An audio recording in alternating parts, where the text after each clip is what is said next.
Hola, ¿qué tal? El tema que voy a presentar en esta ocasión es el régimen jurídico de los tratados en Colombia, un asunto que se ubica dentro del derecho internacional público, pero que también tiene un fuerte vínculo con el derecho constitucional interno. Los tratados internacionales son uno de los principales mecanismos mediante los cuales los estados establecen relaciones jurídicas entre sí, regulando desde aspectos políticos y económicos hasta temas sociales, culturales, de seguridad y de derechos humanos. Por eso, entender cómo funcionan, cómo se negocian y cómo se incorporan en el derecho interno de Colombia es esencial para comprender tanto la política exterior del país como la forma en que se protegen y garantizan los derechos de las personas dentro del territorio nacional. Para empezar, conviene recordar la definición que da la Convención de Viena sobre el derecho de los tratados de 1969. Allí se establece que un tratado es un acuerdo internacional celebrado por escrito entre estados, el cual está regido por el derecho internacional. Esta definición aclara varias cosas. En primer lugar, que los tratados solo pueden celebrarse entre sujetos de derecho internacional, principalmente estados, aunque en algunos casos también participan organizaciones internacionales. En segundo lugar, que lo fundamental es que estén regidos por el derecho internacional, lo cual los diferencia de los contratos o acuerdos sometidos al derecho interno. Finalmente, que la forma o el nombre del instrumento, si se llama tratado, convenio, acuerdo, protocolo, carta o pacto, no es lo esencial. Lo importante es el contenido y su sometimiento al derecho internacional público. En cuanto a su forma de creación, los tratados pueden ser de naturaleza formal o no formal.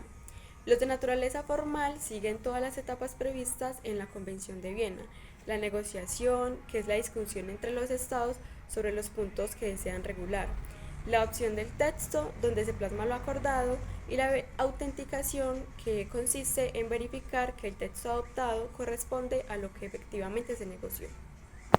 En cambio, los tratados de naturaleza no formal son más rápidos de concertar, pues basta la manifestación de la voluntad por parte de los jefes de Estado o de sus representantes y la aceptación recíproca de su manifestación.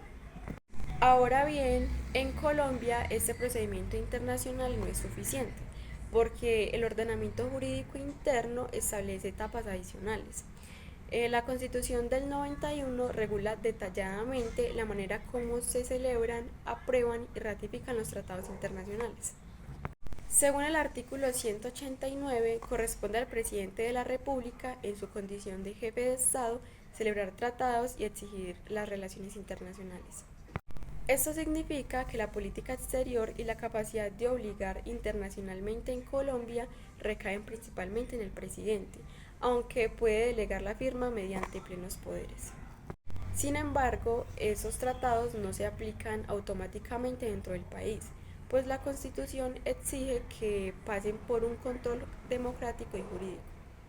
Los tratados deben ser sometidos a la aprobación del Congreso de la República, que expide la ley llamada aprobatoria del tratado. Esta ley es necesaria porque integra el tratado al ordenamiento jurídico interno, dándole rango legal.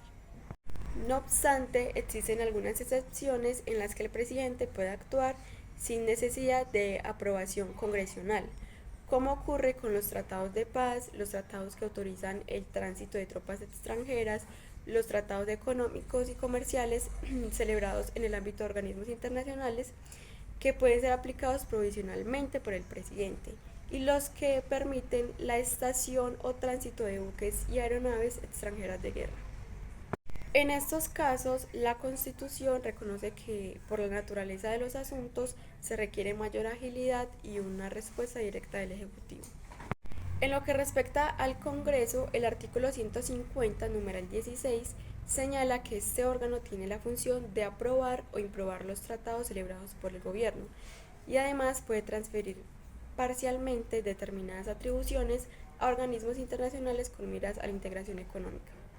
Esto se complementa con los artículos 226 y 227 de la Constitución, que ordenan promover la internacionalización de las relaciones políticas, económicas, sociales y ecológicas, y fomentar la integración con América Latina y el Caribe, incluso mediante la creación de organismos supranacionales.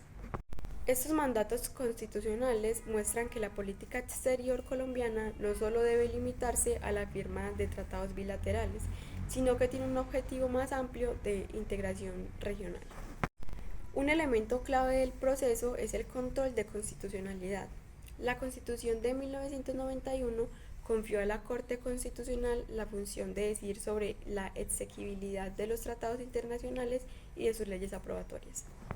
Este control tiene varias características. Es previo al perfeccionamiento del tratado, automático porque siempre debe hacerse, integral porque revisa tanto aspectos de forma como de fondo y preventivo porque garantiza que Colombia no asuma compromisos contrarios a la constitucional.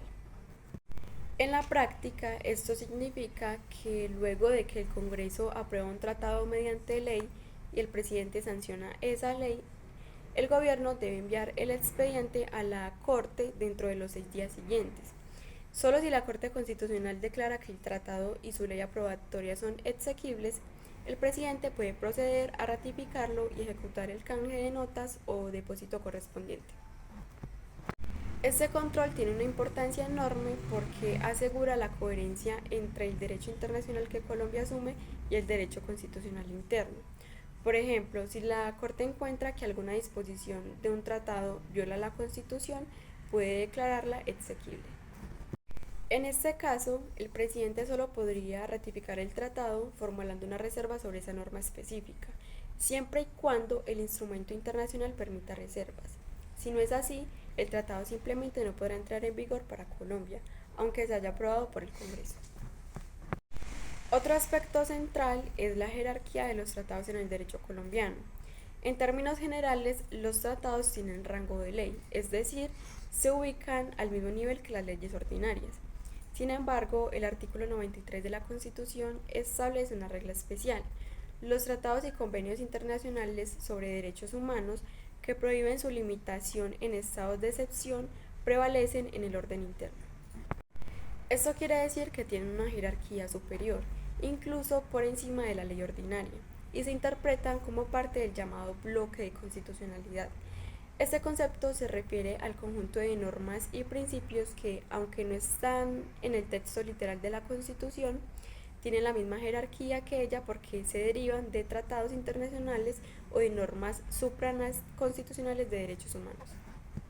En consecuencia, el bloque de constitucionalidad amplía y enriquece el alcance de la Constitución, adaptándola a los desarrollos internacionales en materia de derechos humanos. La jurisprudencia de la Corte Constitucional ha desarrollado ampliamente este marco. Por ejemplo, ha reiterado que el control de constitucionalidad de los tratados es indispensable y que tiene efectos de cosa juzgada, lo que significa que una vez un tratado ha sido declarado constitucional, no puede volver a cuestionarse por las mismas razones. También ha establecido que cuando un tratado afecta directamente a comunidades indígenas o grupos étnicos, debe realizarse un proceso de consulta previa, en cumplimiento al convenio 169 de la OIT, que también hace parte del bloque de constitucionalidad. Asimismo, ha analizado casos relacionados con principios como la reciprocidad, el interés nacional y la conveniencia nacional, que guían la celebración de tratados. Los tratados no deben confundirse con los acuerdos internacionales, que son compromisos preliminares o específicos entre estados. El acuerdo establece la voluntad de las partes, pero el tratado es el documento formal que plasma esa voluntad y genera obligaciones jurídicas. Estos acuerdos pueden ser de muy diversa naturaleza: comerciales, políticos, culturales, humanitarios, de paz, de extradición, entre otros. En todo este esquema, los órganos encargados de las relaciones internacionales cumplen un papel fundamental. El jefe de Estado y el ministro de Relaciones Exteriores son los principales representantes de Colombia ante el mundo. A ellos se suman los agentes diplomáticos y consulares, quienes desempeñan funciones en el extranjero y gozan de privilegios e inmunidades reconocidos por el derecho internacional para garantizar su independencia y su seguridad. Estos privilegios incluyen la inviolabilidad de la persona y de la residencia, la inmunidad de jurisdicción penal y en algunos casos exenciones tributarias. La Convención de Viena sobre Relaciones Diplomáticas de 1961 y la de Relaciones Consulares de 1963 regulan detalladamente estas prerrogativas. El trámite de un tratado en Colombia sigue pasos muy claros. Primero, se lleva a cabo la negociación que está a cargo del presidente y el Ministerio de Relaciones Exteriores. Segundo, se produce la firma del tratado por parte del presidente o sus delegados. Tercero, se presenta al Congreso para su aprobación mediante una ley. Cuarto, se somete automáticamente a control de constitucionalidad por parte de la Corte Constitucional. Quinto, una vez declarado exequible, el presidente ratifica el tratado y deposita el instrumento correspondiente ante el organismo internacional o el Estado contraparte. Y finalmente, el tratado entra en vigor en la fecha estipulada, pasando a ser vinculante en el derecho interno. Los efectos de los tratados en el ordenamiento jurídico colombiano son varios. Tienen rango normativo de ley, pero los derechos humanos prevalecen. Pueden aplicarse directamente sin necesidad de legislación adicional y obligan a los jueces a interpretar las normas internas de conformidad con ellos. Además de este procedimiento, existen dos instituciones de derecho internacional que complementan el tema de los tratados: la protección diplomática y el derecho de asilo. La protección diplomática es el mecanismo mediante el cual el Estado interviene en defensa de los derechos de sus nacionales en el extranjero cuando han sido vulnerados por otro Estado. Es un derecho más del Estado que del individuo y se ejerce con base en el vínculo de nacionalidad. Por su parte, el derecho de asilo, reconocido en el artículo 14 de la Declaración Universal de Derechos Humanos, permite a las personas perseguidas por razones políticas, raciales o religiosas solicitar protección en otro país. Este derecho no aplica para delitos comunes y constituye una garantía fundamental para quienes ven amenazada su vida o libertad en su país de origen. En conclusión, el régimen jurídico de los tratados en Colombia es un entramado complejo que refleja la interacción del derecho internacional y el derecho interno. El presidente, el Congreso y la Corte Constitucional cumplen funciones complementarias que garantizan tanto la eficacia de los compromisos internacionales como la defensa de la supremacía constitucional. A través del bloque de constitucionalidad, los tratados de derechos humanos adquieren una jerarquía superior, fortaleciendo la protección de los derechos fundamentales. De este modo, Colombia puede insertarse en la comunidad internacional, respetar sus compromisos y al mismo tiempo mantener la coherencia con su ordenamiento jurídico interno. Comprender este proceso es fundamental no solo para los juristas, sino también para todos los ciudadanos, porque los tratados internacionales inciden directamente en la vida cotidiana, ya sea en materia de derechos humanos, comercio, medio ambiente, seguridad o integración regional.